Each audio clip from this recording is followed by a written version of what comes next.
The World Health Organization reports the first human death from influenza virus, a strain previously only found in animals, killing a 59-year-old man from Mexico. Despite this, the WHO advises the public not to be alarmed. Vanessa Cleofas reports. The World Health Organization or WHO confirmed that they recorded the first case of a person dying from the influenza A H5N2 virus or bird flu, which is only recorded in animals. The first case of the H5N2 strain of the avian influenza is a 59-year-old man residing in Mexico.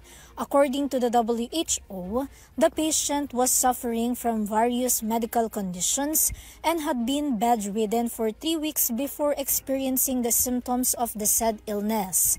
In April, he began to feel symptoms of H5N2 such as fever, difficulty breathing, diarrhea, nausea, and weakness, which prompted him to be taken to the hospital where he eventually passed away.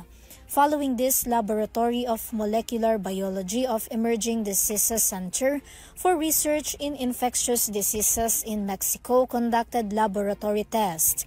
It was confirmed that the man tested positive for influenza H5N2, declared as the first human case of this bird flu strain.